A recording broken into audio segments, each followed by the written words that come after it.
So we have these, and if you can't hear me, just shout. We have these two guidance documents that have come out, one on sustainable development and one on climate change. The aim of these guidance documents is aimed at listed companies in South Africa, is to help them navigate the rapidly changing ESG landscape. And I'm going to speak to that. It's actually quite exciting what's happened in the last few months around disclosure. Perhaps the biggest change since the SEC was established, since actually corporate reporting started in the 1930s. So it's helping companies navigate that landscape. It's helping them improve the quality of their information for investors. So we get better allocation of financial capital. So we make sure there's more responsible investment activities happening. And of course, I guess the main idea is to drive improved sustainability performance, hold companies to account, and encourage business leadership in addressing some of our social and environmental challenges. If one looks at the landscape, there's a lot of initiatives out there globally, which are holding companies to account, which are giving guidance on improved social and environmental performance. And there's a kind of a lot of confusion. I consult to many companies across different sectors, and they're kind of like, how do we navigate these different initiatives? You have these standards, you have these rating agencies, so companies get rated, and how they get rated is impacting the cost of capital. So it's increasingly seen to be material for businesses. But we're also seeing a shift from guidance to global standards. And there's three key standards that came out in the last year. Firstly, the GRI. So many of you might have heard of the Global Reporting Initiative. There were guidance they've had since about 2000. Last year, they came out with sustainability reporting standards. The really big development was the establishment at the last COP in Glasgow of the International Sustainability Standards Board, and I'll speak to that shortly now. And then in Europe, the European Sustainability Reporting Standards. So three kind of big global initiatives around ESG disclosure. What's been also significant is consolidation in the last year. So there's a range of initiatives, you see a circle there in red, have kind of all largely been subsumed within the work of the International Sustainability Standards Board. And what's also happened is some clarity around materiality. So you have the GRI standards focus on what we call impact materiality. So what's the impact of companies on, say, biodiversity?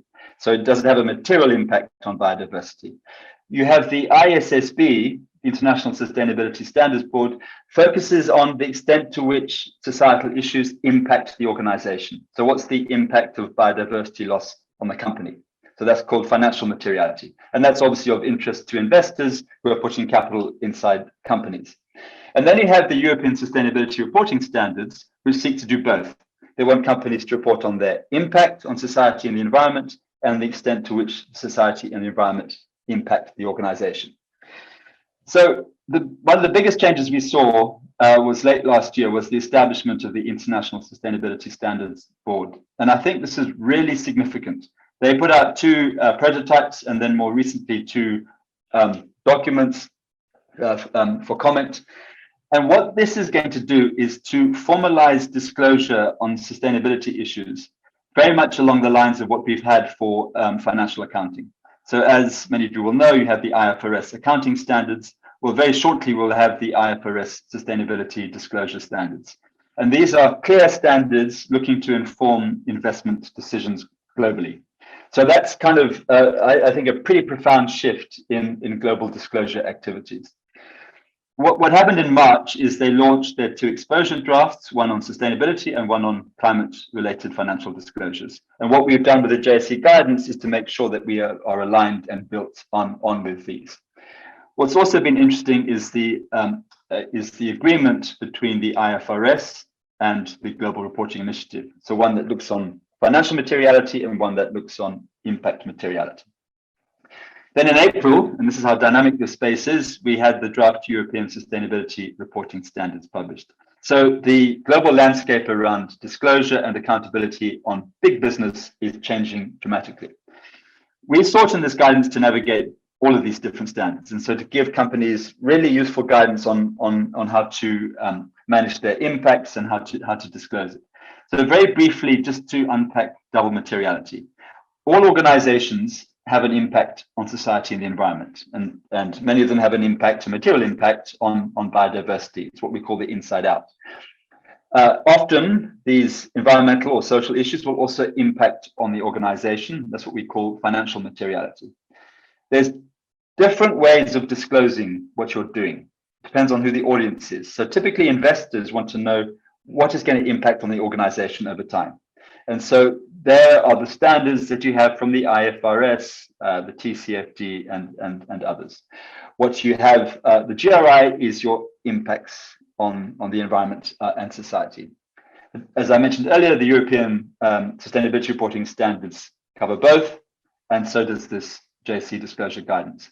So what we hope is that with this guidance being published, and this is the contents, it's going to really help shift accountability of organizations in this country. So we outline what do we mean by sustainability and sustainability reporting, and then what information should companies disclose. We have a set of what we call narrative disclosures. So detailed expectations to disclose what the governance, the board's role is on managing environmental and social issues, their oversight function, how you integrated ESG issues into your strategy, how it's been integrated into management activities, and what your metrics, targets, and performance are. But what I think is most interesting for this discussion is a set of what we call core and leadership metrics. So on governance issues, on social issues, and on environmental issues. We've put a strong focus on social issues given the context that this country has, high levels of inequality, and so on. Let me very briefly share the biodiversity set of indicators. Now, in developing these, we've tried to draw on global best practice. And as Gabby knows, we were very heavily informed by the excellent work and guidance that the EWT gave us. It's a compromise between being really ambitious and getting companies to engage. And as Gabby said, we really have a need to really improve performance and disclosure of South African companies. So these are the metrics that we've got. Specifically on biodiversity. The first three are what we believe all companies should be looking to disclose on.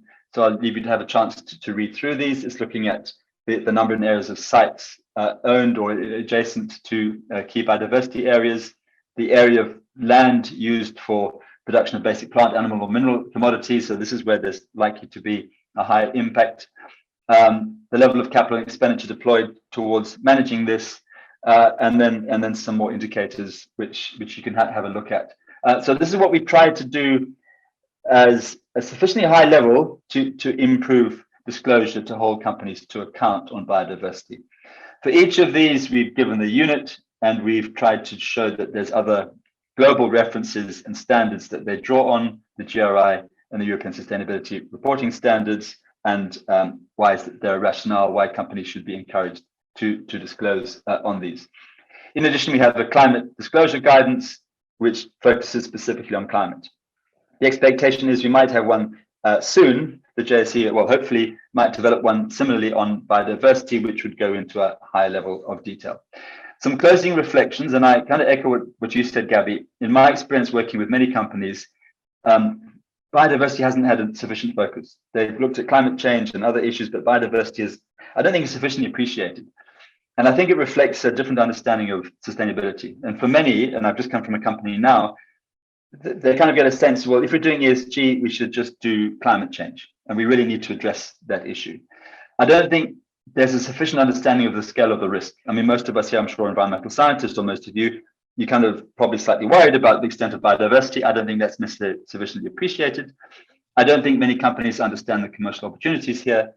And finally, I just don't think they really get the systemic nature. So while I think we should be welcoming this guidance, I hope it's going to really drive that change. I think there's a lot of work that still needs to be done in this area. And I'm going to stop there, and apologies for having been dropped off earlier.